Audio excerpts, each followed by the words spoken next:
स्वागत है Sanjeev online classes पे। आज हम बात करेंगे संस्कृत के टॉप 20 प्लस वीवीआई क्वेश्चन के बारे में जो एग्जाम में बार बार पूछा जाता है। तो वीडियो में अंत तक बढ़े और हम हमारे चैनल पर नए तो चैनल को सब्सक्राइब कर दीजिए और वीडियो को लाइक कर दीजिए और अपने दोस्तों के पास ज़रूर शेयर करें। और हमारे WhatsApp group, Instagram ID, Facebook ID को, पेज को फॉलो और लाइक ज़रूर करें। और हमारे व्हाट्सएप ग्रुप को ज्वाइन करने के लिए हमारे नंबर पर संपर्क करें। आपको वीडियो में नंबर मिल जाएगा तो मैसेज कीजिएगा, आपको पीडीएफ उस पर ग्रुप में मिलता है प्रतिदिन। चलिए वीडियो को हम करते हैं स्टार्ट। तो पहला प्रश्न की ओर बढ़ते हैं। पहला प्रश्न हमारा क्या दिया हुआ है तो देखते हैं। सत्य का मुंह किस पात्र से ढका है? तो सत्य का मुंह हिरणमय पात्र से ढका हुआ है। चलिए प्रश्न 2 की ओर चलते हैं। 2 में क्या बोल रहा है?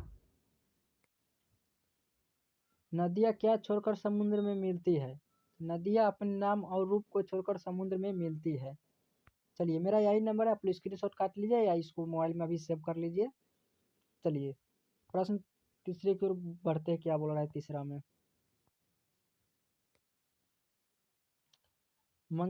सॉरी अति टाइपिंग में गलत हो गया है। मंगलम पाठ के आधार पर सत्य की महत्ता प्रकाश डाले। तो उत्तर में क्या दिया है?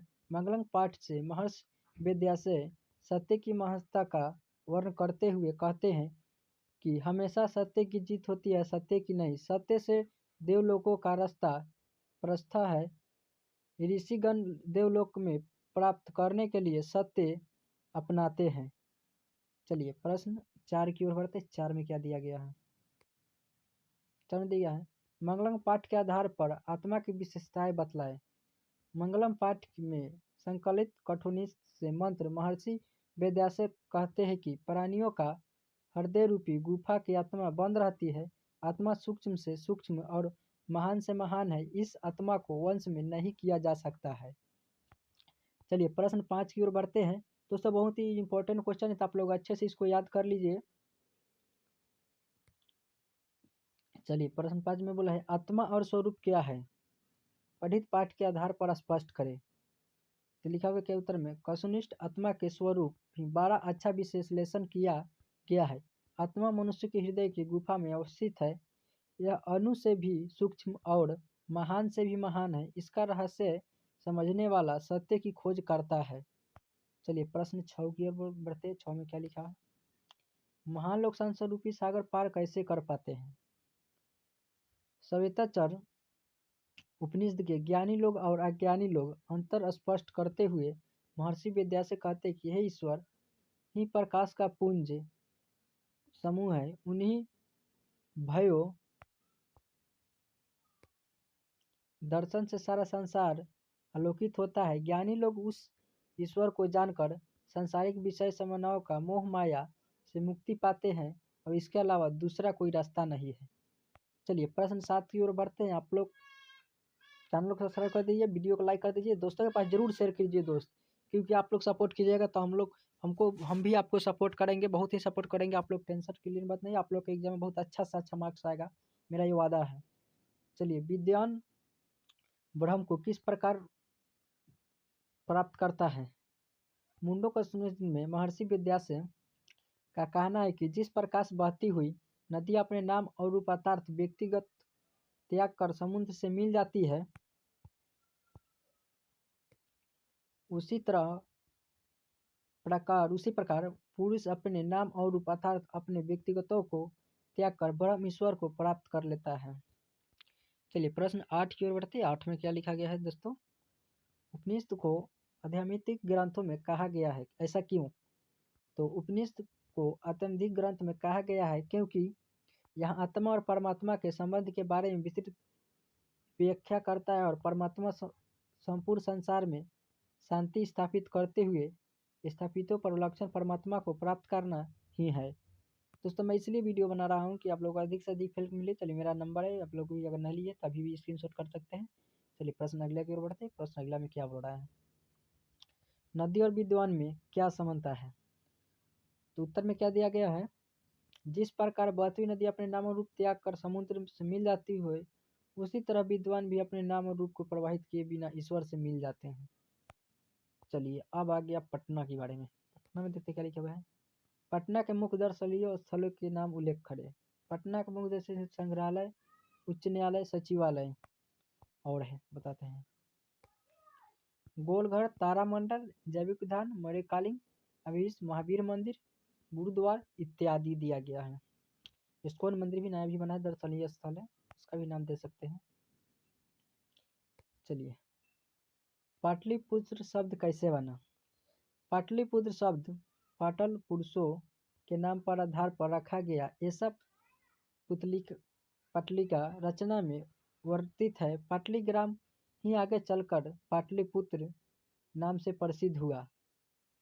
कुछ प्राचीन संस्कृत ग्रंथों एवं पुराणों पाटलिपुत्र नाम पुरुषपुर या कुसुमपुर मिलता है। चलिए, प्रश्न नंबर 12 की ओर चलते हैं। 12 में क्या दिया है? सिख संप्रदाय लोगों के लिए पटना नगर महत्वपूर्ण अथवा पटना गुरुद्वार चस्के के लिए क्यों प्रसिद्ध? तीन वाक्यों में उत्तर दे। सिख संप्रदाय के लोग पटना के लिए महत्वपूर्ण है क्योंकि यहाँ उनके 10वें गुरु गोविंद सिंह का जन्म हुआ था। यह स्थल गुरुद्वार के नाम से जाना जाता है। यह स्थल गुरु गोविंद के द्वारा जाना जाता है।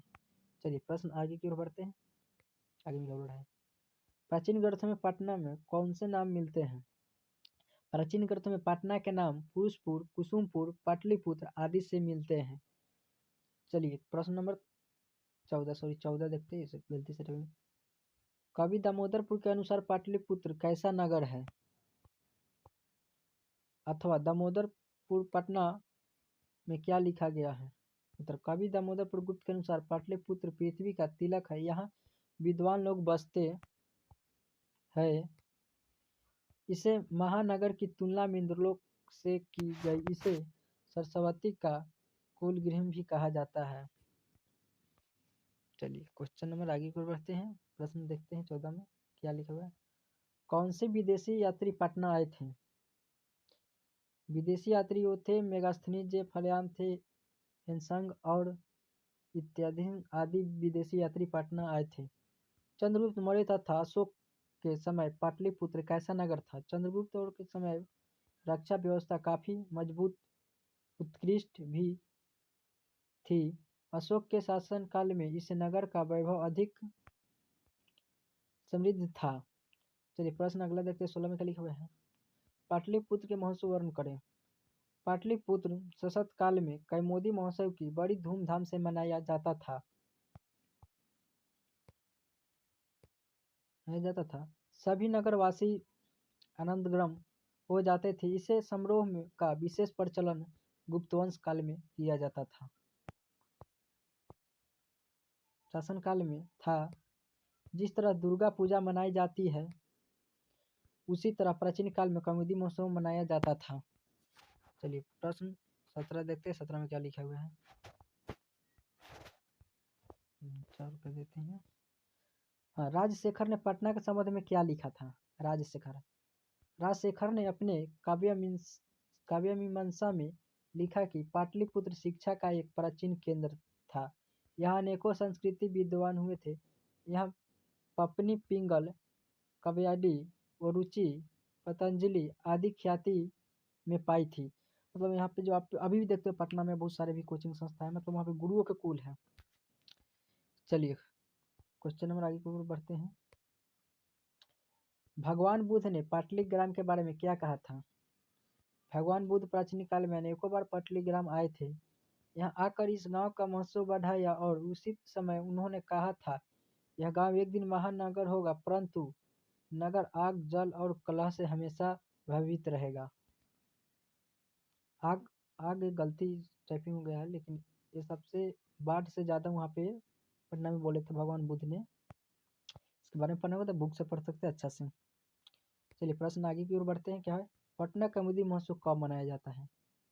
पाटलिपुत्र में शतक काल में कैमोदी महोत्सव मनाया जाता है। यह महोत्सव गुप्तवंश काल में होता था। उस समय सभी लोग आनंद मगन होते थे।